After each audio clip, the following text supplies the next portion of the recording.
বাংলাদেশি নাগরিকগণ মিলেমিশে একটি অন্তর্ভুক্তিমূলক রাষ্ট্র ও সমাজ, একটি অন্তর্ভুক্তিমূলক নিরাপদ বাংলাদেশ গড়তে আমরা বদ্ধপরিকর। গারো, হাজং, বানাই, কোচ, ক্ষত্রিয়, সাঁওতাল, ওরাং, মালো, মাহাতো, খাসিয়া, পাত্র এবং মণিপুরী সহ বাংলাদেশে বিশেষ করে সমতল ভূমিতে বসবাসরত বিভিন্ন ক্ষুদ্র জনগোষ্ঠীর বিদ্যমান সমস্যা, সম্ভাবনা এবং করণীয় সম্পর্কে আমাদের আজকের এই অনুষ্ঠানের, আজকের এই সমাবেশটি আমার দৃষ্টিতে অবশ্যই একটি ভিন্ন রকম সমাবেশ। আর রাজনৈতিক দল বা বিভিন্ন সমাবেশগুলো যেরকম হয় ঠিক সেরকম নয়। খুব সম্ভবত এখানে একজন বক্তা এই কথাটি তার বক্তব্যে তুলে ধরেছেন। আমার দৃষ্টিতে এই সমাবেশটি একটি মনস্তাত্ত্বিক, সামাজিক এবং রাজনৈতিক এবং অর্থনৈতিক তাৎপর্য রয়েছে এই সমাবেশটির। আমরা জানি প্রেম প্রকৃতির নিবিড় সংস্পর্শে বেড়ে ওঠা ক্ষুদ্র জনগোষ্ঠীর মানুষেরা সাধারণত শেকড়ের সঙ্গে বন্ধন ছিন্ন করতে চায় না, এবং খুব সম্ভবত এটি শুধু বাংলাদেশেই নয়, বিশ্বের বিভিন্ন দেশে ক্ষুদ্র জনগোষ্ঠী মানুষের মধ্যে একই প্রবণতা বিদ্যমান। তবে বর্তমানে বিশ্বের দেশে দেশে তথ্য প্রযুক্তির যে অবাধ প্রবাহ, তার কারণে ক্ষুদ্র জনগোষ্ঠীর লোকালয়েও এর একটি প্রভাব হানা দিয়েছে। সুতরাং এই সমাজ বাস্তবতা থেকে হয়তো কারোরই দূরে থাকার সুযোগ নেই।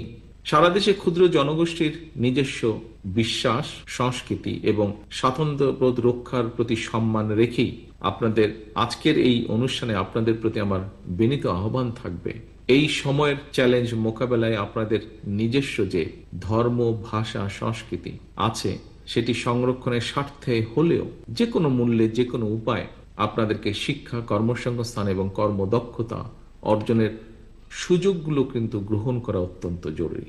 নিজেদের গণতান্ত্রিক রাজনৈতিক অধিকার চর্চা এবং প্রয়োগের ক্ষেত্রেও কিন্তু সমানভাবে আপনাদের সক্রিয় থাকা অত্যন্ত জরুরি। শিক্ষা দীক্ষা সহ আপনারা যাতে ঐক্যবদ্ধভাবে আপনাদের সকল নাগরিক সুবিধা এবং সুযোগ সুবিধাগুলো ভোগ করতে পারেন রাষ্ট্রের দেওয়া, রাষ্ট্র রাজনীতি সম্পর্কে আপনারা যাতে আরো সচেতন হয়ে উঠতে পারেন, সেই লক্ষ্য নিয়েই কিন্তু 2007 সালে দেশনেত্রী খালেদা জিয়া বিশেষ আগ্রহে ক্ষুদ্র জাতিগোষ্ঠীকে সামাজিক এবং রাজনৈতিকভাবে সংঘবদ্ধ করার এবং সংগঠিত করার উদ্যোগ নেওয়া হয়েছে, এবং সেই উদ্যোগের ধারাবাহিকতাই কিন্তু রাজনৈতিক সামাজিক কার্যক্রমের এক পর্যায়ে 2014 সালের 7ই সেপ্টেম্বর খুব সম্ভবত বিএনপির অস্থায়ী সহযোগী সংগঠন হিসেবে জাতীয়তাবাদী ক্ষুদ্র জাতিগোষ্ঠী দলের সাংগঠনিক কার্যক্রম শুরু হয়, এবং এরই প্রতিফলনে সমতল ভূমিতে বসবাসকারী ক্ষুদ্র জনগোষ্ঠীর আজকের এই প্রতিনিধি সমাবেশ। ক্ষুদ্র জনগোষ্ঠীর নিজ নিজ বিশ্বাস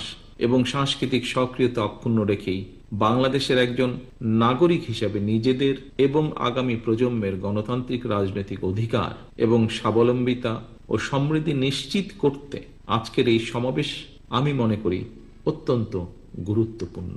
আপনারা যারা বিভিন্ন জাতিগোষ্ঠীর প্রতিনিধিত্ব করছেন, আমি মনে করি একটি বিষয় যদি আপনারা লক্ষ্য রাখেন, সেটি হচ্ছে এই মুহূর্তে যতটুকুই সরকার বা রাষ্ট্রের পক্ষ থেকে গৃহীত শিক্ষা এবং উন্নয়ন কার্যক্রমগুলো চালু আছে, সেগুলি প্রতিটি জাতিগোষ্ঠীর কাছে পৌঁছে দেওয়া এবং তাদেরকে সচেতন রাখা আমি মনে করি যারা প্রতিনিধিত্ব করছেন তাদের অন্যতম একটি গুরুত্বপূর্ণ দায়িত্ব। পাহাড়ি অঞ্চলে কিংবা সমতলে বসবাসকারী প্রত্যেকটি জনগোষ্ঠী নিজের এবং নিজ দেশের স্বার্থ সম্পর্কে যদি সচেতন থাকে, তাহলে অবশ্যই কোনো অপশক্তি বিভ্রান্তি সৃষ্টির সুযোগ নিতে পারবে না বা সক্ষম হবে না। বাংলাদেশের সমতল ভূমিতে এবং পাহাড়ি অঞ্চলে বসবাসকারী ক্ষুদ্র জাতিগোষ্ঠী কিংবা ক্ষুদ্র নৃগোষ্ঠী সংখ্যা সব মিলিয়ে খুব সম্ভবত অর্ধশত। এর মধ্যে দেশের সমতল অঞ্চলের 6টি বিভাগের খুব সম্ভবত 42টি জেলায় প্রধানত 37টি ক্ষুদ্র জনগোষ্ঠীর বসবাস। এছাড়াও পাহাড়ি অঞ্চলে আরো বেশ কয়েকটি ক্ষুদ্র জনগোষ্ঠীর বসবাস রয়েছে। এভাবেই বহু জাতি এবং বহু ভাষা এবং বহু সংস্কৃতির মানুষের দেশ আমাদের এই প্রিয় মাতৃভূমি বাংলাদেশ। ক্ষুদ্র জনগোষ্ঠীর উপস্থিতি প্রতিনিধিবৃন্দ স্বাধীনতা উত্তর বাংলাদেশে সবাইকে বাঙালি বানাতে গিয়ে ক্ষুদ্র জনগোষ্ঠীর মনে একটি অবিশ্বাসের বীজ বা অশান্তির বীজ বপন করা হয়েছিল। কিন্তু পরবর্তীতে আমরা দেখেছি স্বাধীনতার ঘোষক শহীদ রাষ্ট্রপতি জিয়াউর রহমান বাংলাদেশি জাতীয়তাবাদ প্রতিষ্ঠার মাধ্যমে ক্ষুদ্র জনগোষ্ঠীর মন থেকে সেই অবিশ্বাস বা কষ্টটি দূর করতে সক্ষম হয়েছিলেন। বিএনপির দৃষ্টিভঙ্গি হচ্ছে ভাষা, গোত্র, বর্ণ কিংবা দলমত, ধর্ম, দর্শন যার যা, প্রিয় মাতৃভূমি বাংলাদেশ সবার আমাদের। ধর্ম, বর্ণ, গোত্র কিংবা ভাষা যার যাই হোক, পাহাড়ে কিংবা সমতলে বসবাস যার যেখানেই হোক না কেন, যারা এই বাংলাদেশ নামক ভূখণ্ডের বৈধ নাগরিক, আমাদের প্রত্যেকের প্রথম এবং প্রধান পরিচয় আমরা বাংলাদেশী। সুতরাং সমতল কিংবা পাহাড়ি অঞ্চল, রাজধানী কিংবা শহর, নগর, বন্দর অথবা অজপাড়াগায়ের কোন এক গহীন গ্রাম, বসতি যার যেখানেই হোক, বাংলাদেশের একজন নাগরিক হিসাবে আপনার, আমার, আমাদের সবার অর্থাৎ রাষ্ট্রের প্রতিটি নাগরিকের সমান অধিকার, যা একটু আগে আমাদের বিশেষ অতিথি ওনার বক্তব্যে উল্লেখ করেছেন। বিএনপি বিশ্বাস করে বাংলাদেশ শুধু বাঙালির নয়, ভিন্ন ভাষাভাষী ক্ষুদ্র জনগোষ্ঠী বৈধভাবে বাংলাদেশে বসবাসকারী এই বাংলাদেশ সবার।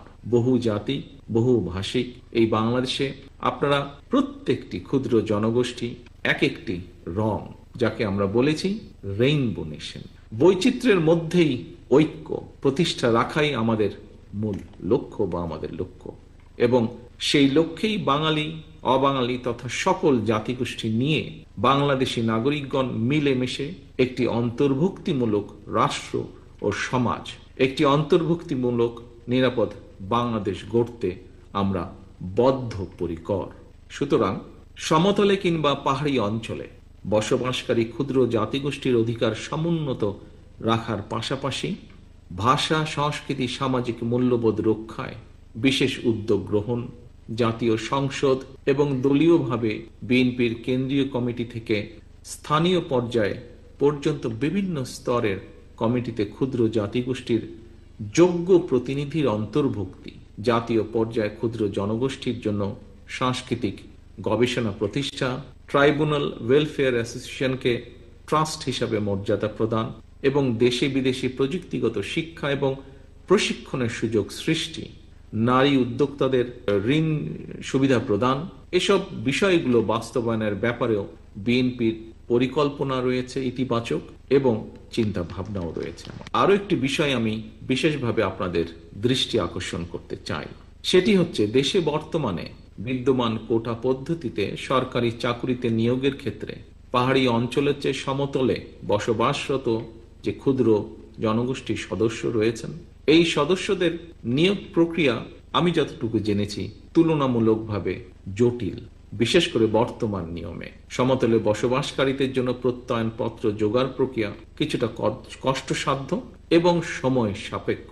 বাংলাদেশের জনগণের রায় বিএনপি আগামী দিনে ইনশাআল্লাহ রাষ্ট্র পরিচালনার দায়িত্ব পেলে ক্ষুদ্র জনগোষ্ঠীর জন্য সরকারি চাকরিতে নিয়োগ প্রক্রিয়া কিভাবে আরো সহজ করা যায় প্রক্রিয়াটিকে, সে ব্যাপারে আমাদের চিন্তা ভাবনা রয়েছে।